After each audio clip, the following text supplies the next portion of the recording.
नमस्कार। कथा मंजरी में आप सबका स्वागत है। आज मैं मुंशी प्रेमचंद जी की अमर कहानियों में से एक कहानी समर यात्रा सुनाने जा रही हूँ। यदि आप इस चैनल पर नए हैं तो प्लीज़ सब्सक्राइब कर दीजिए। चलिए सुनते हैं समर यात्रा। आज सवेरे ही से गांव में हलचल मची हुई थी। कच्ची झोपड़ियाँ हंसती हुई जान पड़ती थी। आज सत्याग्रहियों का जत्था गांव में आएगा। कोदई चौधरी के द्वार पर चंदोवा तना हुआ है। आटा, घी, तरकारी, दूध और दही जमा किया जा रहा है। सबके चेहरों पर उमंग है, हौसला है, आनंद है। वहीं बिंदा अहीर जो दौरे के हाकिमों के पड़ाव पर पाव पाव भर दूध के लिए मुंह छिपाता फिरता था, आज दूध और दही के 2 मटके अहिराने से बटोर कर रख गया है। कुम्हार जो घर छोड़कर भाग जाया करता था, मिट्टी के बर्तनों का अटम लगा गया है। गांव के नाई, कहार सब आप ही आप दौड़े चले आ रहे हैं। अगर कोई प्राणी दुखी है तो वह नोहरी बुढ़िया। वह अपनी झोपड़ी के द्वार पर बैठी हुई अपनी 75 साल की बूढ़ी सिकुड़ी हुई आँखों से यह समारोह देख रही है और पछता रही है। उसके पास क्या है जिसे लेकर कोदई के द्वार पर जाए और कहे, मैं यह लाई हूँ। वह तो दाने को मुहताज है, मगर नोहरी ने अच्छे दिन भी देखे हैं। एक दिन उसके पास धन जन सब कुछ था। गांव पर उसी का राज्य था। कोदई को उसने हमेशा नीचे दबाए रखा। वह स्त्री होकर भी पुरुष थी। उसका पति घर में सोता था, वह खेत में सोने जाती थी। मामले मुकदमे की पैरवी खुद ही करती थी।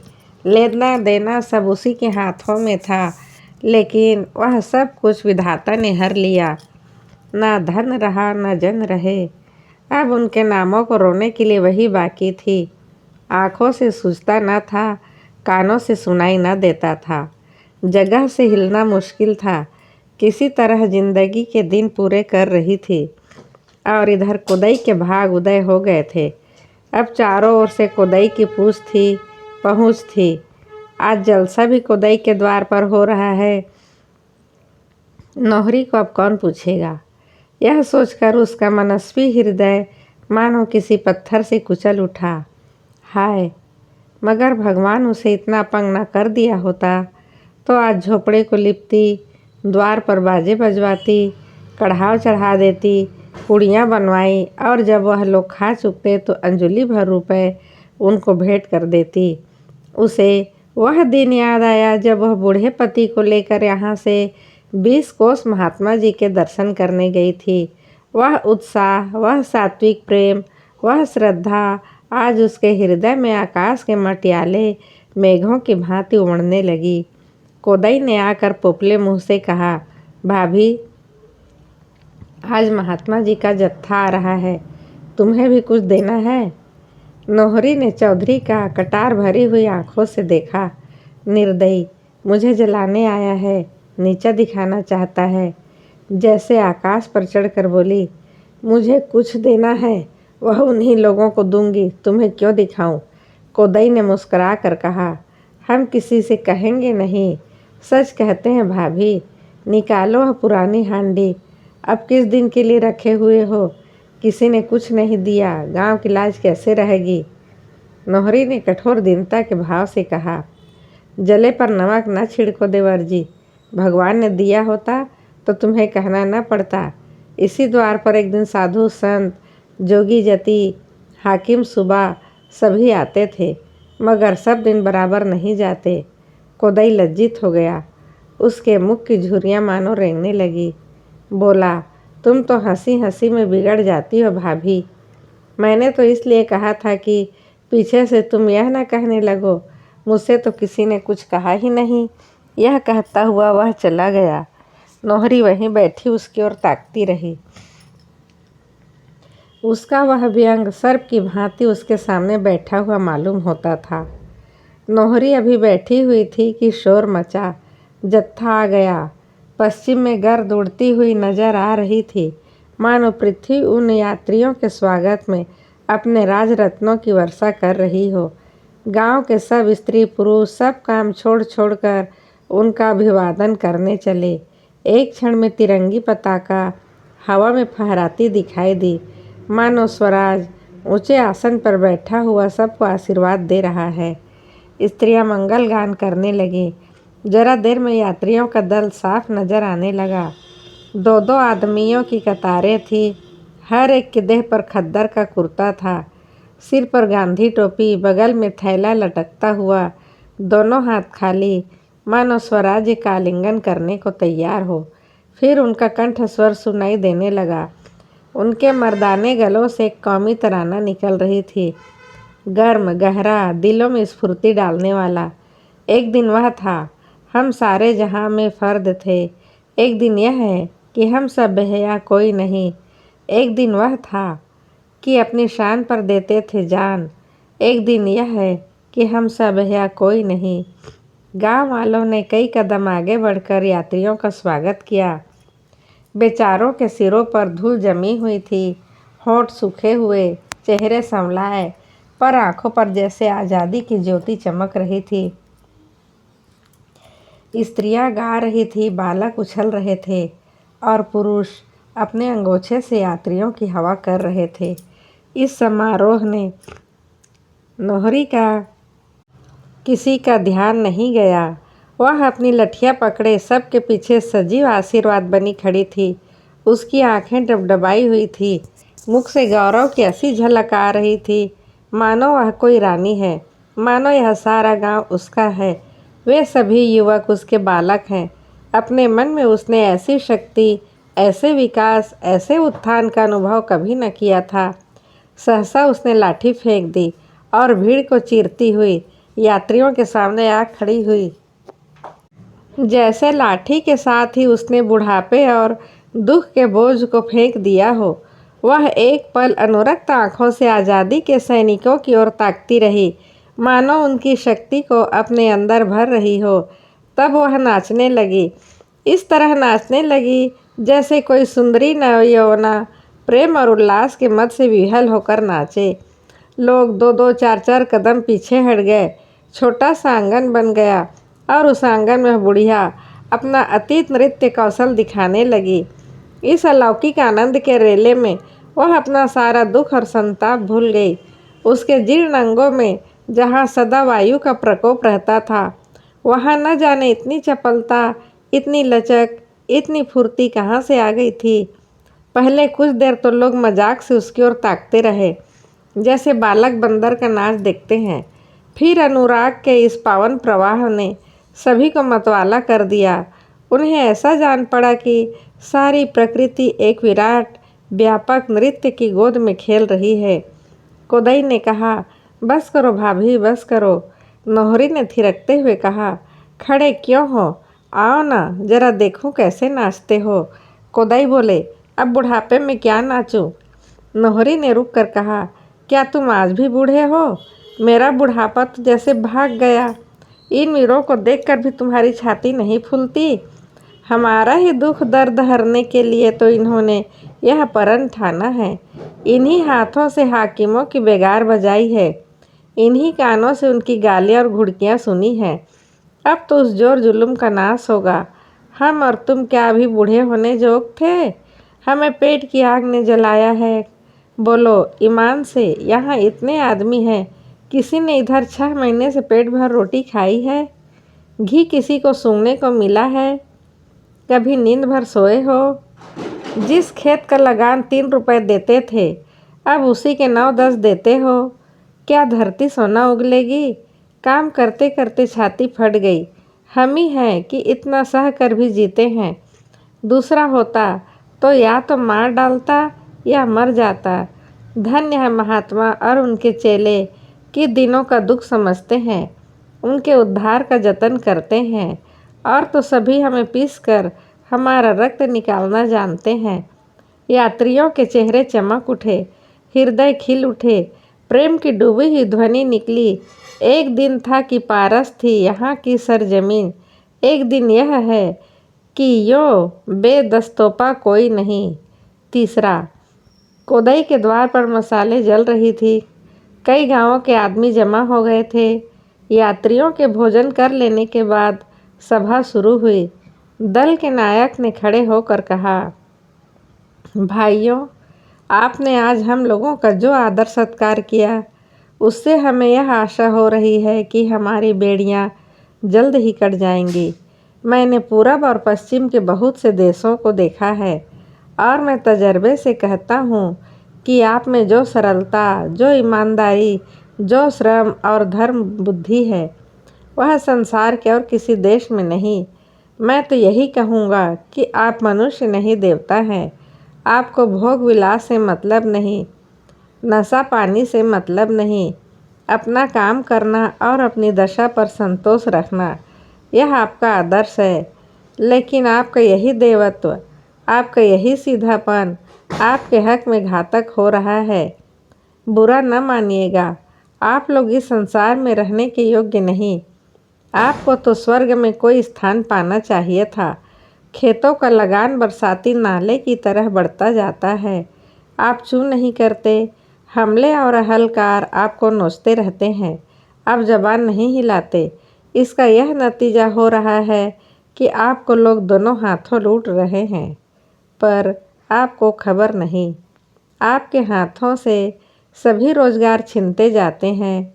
आपका सर्वनाश हो रहा है, पर आप आंखें खोलकर नहीं देखते।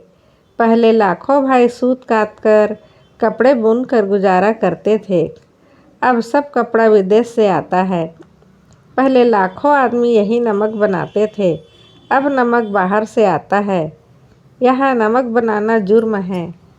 आपके देश में इतना नमक है कि सारे संसार का 200 साल तक उससे काम चल सकता है, पर आप 7 करोड़ रुपए सिर्फ नमक के लिए देते हैं।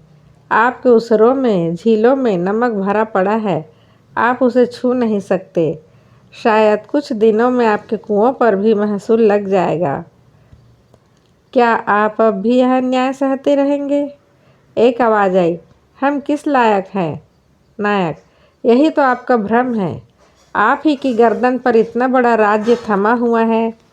आप ही इन बड़ी बड़ी फौजों, इन बड़े बड़े अफसरों के मालिक हैं, मगर फिर भी आप भूखों मरते हैं, अन्याय सहते हैं, इसलिए कि आपको अपनी शक्ति का ज्ञान नहीं।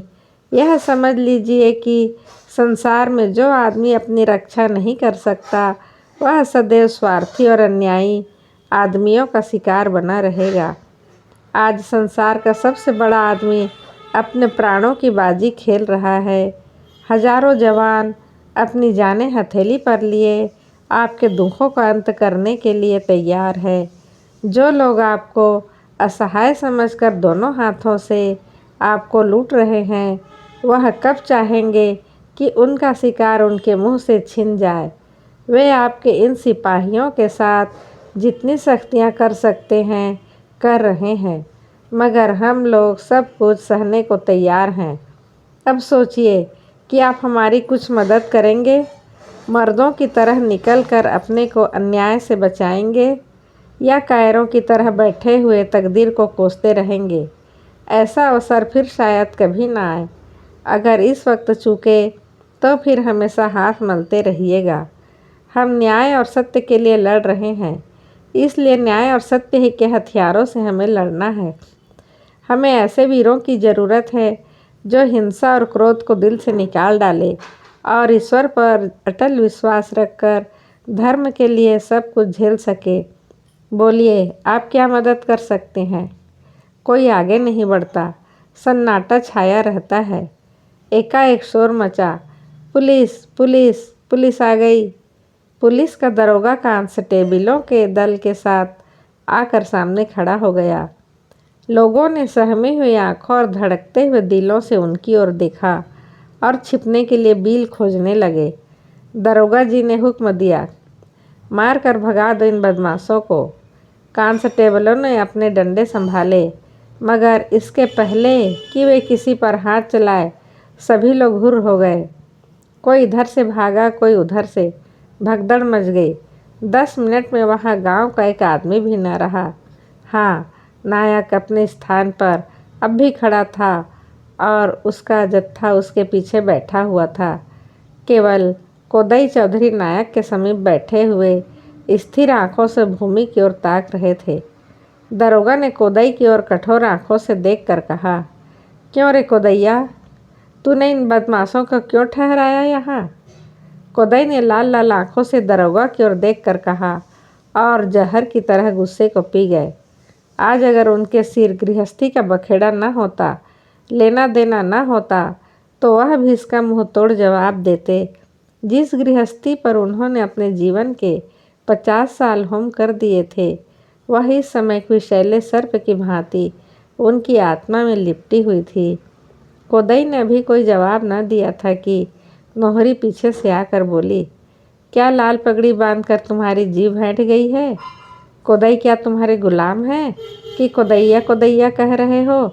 हमारा ही पैसा खाते हो और हम ही को आंखें दिखाते हो। तुम्हें लाज नहीं आती? नोहरी इस वक्त दोपहरी की धूप की तरह कांप रही थी। दरोगा एक क्षण के लिए सन्नाटे में आ गया, फिर कुछ सोचकर औरत के मुंह लगना अपनी शान के खिलाफ समझकर कोदई से बोला, यह कौन शैतान का खाला है? कोदई, खुदा का खौफ न होता तो उसकी जबान तालू से खींच लेता। बुढ़िया लाठी टेक कर दरोगा की ओर घूमती हुई बोली, क्यों खुदा की दुहाई देकर खुदा को बदनाम करते हो? तुम्हारे खुदा तो तुम्हारे अफसर हैं, जिनकी तुम जूतियाँ चाटते हो। तुम्हें तो चाहिए था कि डूब मरते चुल्लू भर पानी में। जानते हो हम लोग जो यहाँ आए हैं कौन है? यह वह लोग हैं जो हम गरीबों के लिए अपनी जान तक खोने को तैयार है। तुम उन्हें बदमाश कहते हो? तुम जो घूस के रुपए खाते हो, जुआ खिलाते हो, चोरियां करवाते हो, डाके डलवाते हो, भले आदमियों को फंसाकर मुट्ठियां गर्म करते हो और अपने देवताओं की जूतियों पर नाक रगड़ते हो, तुम इन्हें बदमाश कहते हो? नोहरी की तीक्ष्ण बातें सुनकर बहुत से लोग जो इधर उधर दबक गए थे फिर जमा हो गए। दरोगा ने देखा भीड़ बढ़ती जा रही है तो अपना हंटर लेकर उन पर पील पड़े। लोग फिर तितर बितर हो गए। एक हंटर नोहरी पर भी पड़ा। उसे ऐसा मालूम हुआ कि कोई चिंगारी सारी पीठ पर दौड़ गई। उनकी आंखों तले अंधेरा छा गया, पर अपनी बची हुई शक्ति को एकत्र करके ऊंचे स्वर में बोली, लड़कों क्यों भागते हो? क्या न्योता खाने आए थे या कोई नाच तमाशा हो रहा था? तुम्हारे इसी लेंडीपन ने इन सबों को शेर बना रखा है। कब तक यह मार धाड़ गाली गुप्ता सहते रहोगे? एक सिपाही ने बुढ़िया की गर्दन पकड़कर जोर से धक्का दिया। बुढ़िया 2-3 कदम पर औंधे मुँह गिरना चाहती थी कि कोदई ने लपक कर उसे संभाल लिया और बोला, क्या एक दुखिया पर गुस्सा दिखाते हो यारो? क्या गुलामी ने तुम्हें नामर्द भी बना दिया है? औरतों पर, बूढ़ों पर, निहत्थों पर वार करते हो? वह मर्दों का काम नहीं। नोहरी ने जमीन पर पड़े पड़े कहा, मर्द होते तो गुलाम ही क्यों होते? भगवान, आदमी इतना निर्दयी भी हो सकता है? भला अंग्रेज इस तरह बेदर्दी करे तो एक बात है, उसका राज है। तुम तो उसके चाकर हो, तुम्हें राज तो न मिलेगा। मगर रांड मांड में ही खुश, उन्हें कोई तलब देता जाए, दूसरों की गर्दन भी काटने में इन्हें संकोच नहीं। अब दरोगा ने नायक को डांटना शुरू किया, तुम किसके हुक्म से इस गांव में आए?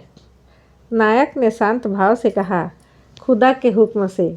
दरोगा, तुम रियाया के अमन में खलल डालते हो।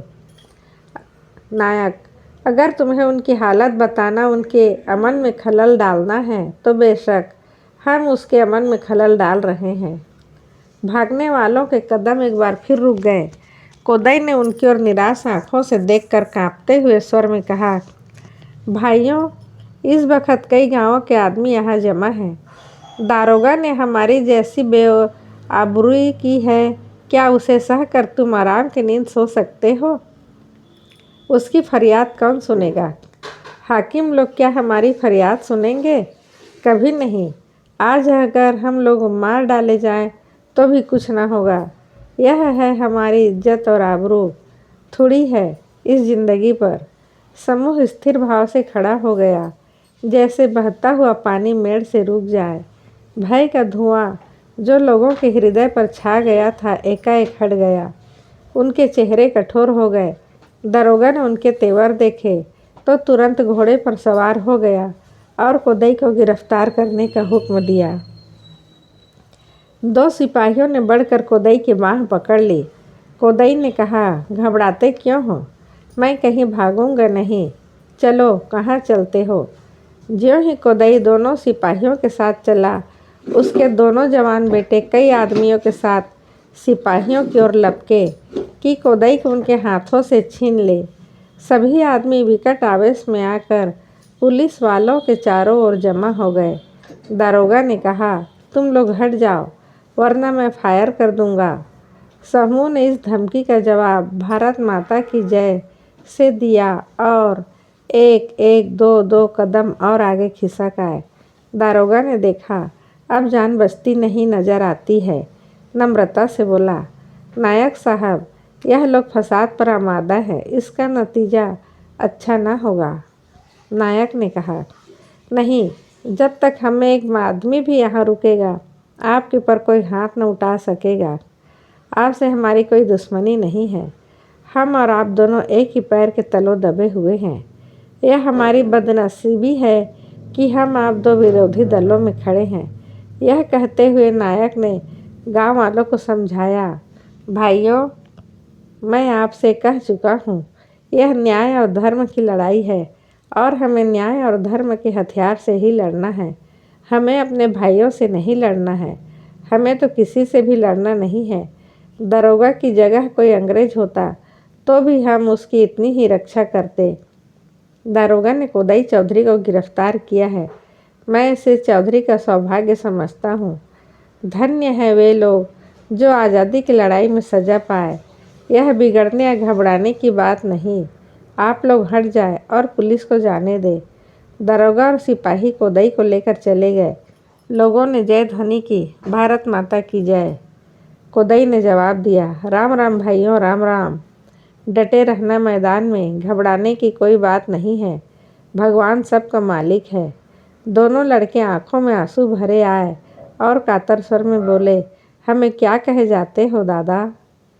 कोदई उन्हें बढ़ावा देते हुए कहा, भगवान का भरोसा मत छोड़ना और वह करना जो मर्दों को करना चाहिए। भय सारी बुराइयों की जड़ है, इसे मन से निकाल डालो, फिर तुम्हारा कोई कुछ नहीं कर सकता। सत्य की कभी हार नहीं होती। आज पुलिस सिपाहियों के बीच में कोदई को निर्भयता का जैसा अनुभव हो रहा था, वैसा पहले कभी नहीं हुआ था। जेल और फांसी उसके लिए आज भय की वस्तु नहीं, गौरव की वस्तु हो गई थी। सत्य का प्रत्यक्ष रूप आज उसने पहली बार देखा, मानो वह कवच की भांति उसकी रक्षा कर रहा हो। 5वां, गांव वालों के लिए कोदई का पकड़ लिया जाना लज्जाजनक मालूम हो रहा था। उनको आंखों के सामने उनके चौधरी इस तरह पकड़ लिए गए और वे कुछ न कर सके। अब वे मुंह से कैसे कहे? हर एक मुंह पर गहरी वेदना झलक रही थी, जैसे गांव लुट गया। सहसा नौहरी ने चिल्लाकर कहा, अब सब जने खड़े क्या पछता रहे हो? देख ली अपनी दुर्दशा या अभी कुछ बाकी है? आज तुमने देख लिया ना कि हमारे ऊपर कानून से नहीं लाठी से राज हो रहा है। आज हम इतने बेशर्म हैं, इतनी दुर्दशा होने पर भी कुछ नहीं बोलते। हम इतने स्वार्थी, इतने कायर ना होते तो उनकी मजाल थी कि हमें कोड़ों से पीटते। जब तक तुम गुलाम बने रहोगे, उनकी सेवा टहल करते रहोगे, तुम्हें भूसा कर मिलता रहेगा। लेकिन जिस दिन तुमने कंधा टेढ़ा किया, उसी दिन मार पड़ने लगेगी। कब तक इस तरह मार खाते रहोगे? कब तक मुर्दों की तरह पड़े गिद्धों से अपने आप को नोचवाते रहोगे? अब दिखा दो कि तुम भी जीते जागते हो और तुम्हें भी अपनी इज्जत आबरू का कुछ ख्याल है। जब इज्जत ही न रही तो क्या करोगे खेती बाड़ी करके? धर्म कमाकर जी कर ही क्या करोगे? क्या इसीलिए जी रहे हो कि तुम्हारे बाल बच्चे इसी तरह लात खाते जाए, इसी तरह कुचले जाए? छोड़ो यह कायरता।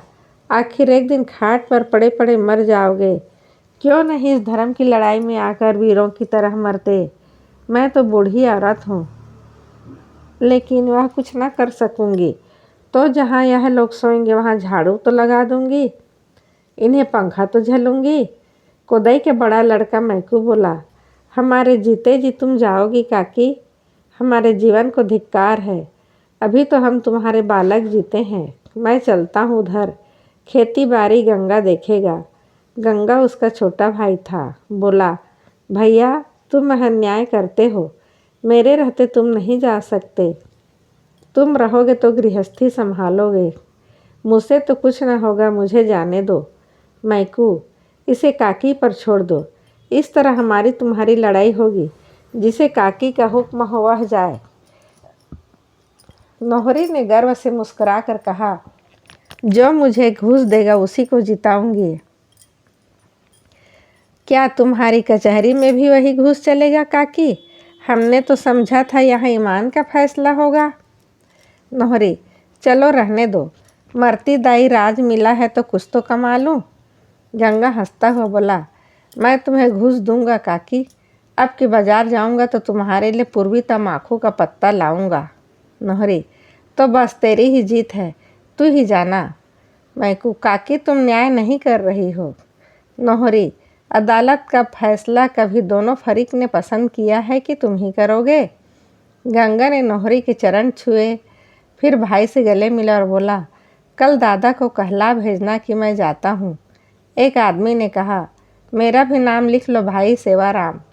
सब ने जयघोष किया। सेवाराम आकर नायक के पास खड़ा हो गया। दूसरी आवाज़ आई, मेरा नाम लिख लो भजन सिंह। सब ने जयघोष किया। भजन सिंह जाकर नायक के पास खड़ा हो गया। भजन सिंह 10-5 गांवों में पहलवानी के लिए मशहूर था। यह अपनी चौड़ी छाती ताने सिर उठाए नायक के पास खड़ा हुआ तो जैसे मंडप के नीचे एक नए जीवन का उदय हो गया। तुरंत ही तीसरी आवाज़ आई, मेरा नाम लिखो घुरे। यह गांव का चौकीदार था। लोगों ने सिर उठा उठा कर उसे देखा। सहसा किसी को विश्वास न आता था कि घुरे अपना नाम लिखाएगा। भजन सिंह ने हंसते हुए पूछा, तुम्हें क्या हुआ है घुरे? घुरे ने कहा, मुझे वही हुआ है जो तुम्हें हुआ है। 20 साल तक गुलामी करते करते थक गया। फिर आवाज़ आई, मेरा नाम लिखो काले खां। वह जमींदार का सहना था, बड़ा ही जाबिर और दबंग। फिर लोगों आश्चर्य हुआ। मैकू बोला, मालूम होता है हमको लूट लूट कर घर भर लिया है, क्यों? काले खां गंभीर स्वर में बोला, क्या जो आदमी भटकता रहे उसे कभी सीधे रास्ते पर ना आने दोगे भाई? अब तक जिसका नमक खाता था उसका हुक्म बजाता था, तुमको लूट लूट कर उसका घर भरता था। अब मालूम हुआ मैं बड़े भारी मुगालते में पड़ा हुआ था। तुम सब भाइयों को मैंने बहुत सताया है, अब मुझे माफ़ी दो। पांचों रंगरूट एक दूसरे से लिपटते थे, उछलते थे, चीखते थे, मानो उन्होंने सचमुच स्वराज पा लिया हो और वास्तव में उन्हें स्वराज मिल गया था। स्वराज चित्त की वृत्ति मात्र है। जो ही पराधीनता का आतंक दिल से निकल गया, आपको स्वराज मिल गया। भय ही पराधीनता है, निर्भयता ही स्वराज्य है। व्यवस्था और संगठन तो गौड़ है। नायक ने उन सेवकों को संबोधित करके कहा, मित्रों, आप आज़ादी के सिपाहियों में आ मिले, इस पर मैं आपको बधाई देता हूँ। आपको मालूम है हम किस तरह लड़ाई करने जा रहे हैं? आपके ऊपर तरह तरह की सख्तियाँ की जाएंगी, मगर याद रखिए, जिस तरह आज आपने मोह और लोभ का त्याग किया है, उसी तरह हिंसा और क्रोध का भी त्याग कर दीजिए। हम धर्म संग्राम में जा रहे हैं, हमें धर्म के रास्ते पर जमा रहना होगा। आप इसके लिए तैयार हैं? पांचों ने एक स्वर में कहा, तैयार है। नायक ने आशीर्वाद दिया, ईश्वर आपकी मदद करे। छठवां, उस सुहावने सुनहले प्रभात में जैसे उमंग घुली हुई थी, समीर के हल्के हल्के झोंकों में प्रकाश की हल्की हल्की किरणों से उमंग सनी हुई थी। लोग जैसे दीवाने हो गए थे, मानो आज़ादी की देवी उन्हें अपनी ओर बुला रही हो। वही खेत खलिहान बाग बगीचे हैं, वही स्त्री पुरुष हैं, पर आज के प्रभात में जो आशीर्वाद है, जो वरदान है, जो विभूति है, वह और कभी न थी। वही खेत खलिहान बाग बगीचे स्त्री पुरुष आज एक नई विभूति में रंग गए हैं। सूर्य निकलने के पहले ही कई हजार आदमियों का जमाव हो गया था। जब सत्याग्रहियों का दल निकला तो लोगों की मस्तानी आवाज़ों से आकाश गूंज उठा। नए सैनिकों की विदाई, उनकी रमणियों की कातर धैर्य, माता पिता का आर्द गर्व, सैनिकों के परित्याग का दृश्य लोगों को मस्त किए देता था। सहसा नोहरी लाठी टेकती हुई आकर खड़ी हो गई। मैकू ने कहा, काकी हमें आशीर्वाद दो। नोहरी, मैं तुम्हारे साथ चलती हूँ बेटा, कितना आशीर्वाद लोगे? कई आदमियों ने एक स्वर से कहा, काकी तुम चली जाओगी तो यहाँ कौन रहेगा? नोहरी ने शुभकामना से भरे हुए स्वर में कहा, भैया जाने के तो अब दिन ही है। आज न जाऊंगी 2-4 महीने बाद जाऊंगी। अभी जाऊंगी तो जीवन सफल हो जाएगा। 2-4 महीने में खाट पर पड़े पड़े जाऊंगी तो मन की आस मन में ही रह जाएगी। इतने बलक हैं, इनकी सेवा से मेरी मुकुट बन जाएगी। भगवान करे तुम लोगों के सुदिन आए और मैं अपनी ज़िंदगी में तुम्हारा सुख देख लूं। यह कहते हुए नोहरी ने सबको आशीर्वाद दिया और नायक के पास जाकर खड़ी हो गई। लोग खड़े देख रहे थे और जत्था गाता हुआ जाता था, एक दिन यह है कि हम सा बेहया कोई नहीं। नोहरी के पांव जमीन पर न पड़ते थे, मानो विमान पर बैठी हुई स्वर्ग जा रही हो। अभी आप मुंशी प्रेमचंद की अमर कहानियों में से एक कहानी समर यात्रा सुन रहे थे। यदि आप इस चैनल पर नए हैं तो प्लीज़ सब्सक्राइब कर दीजिए। अगली कहानी में फिर मिलते हैं। धन्यवाद।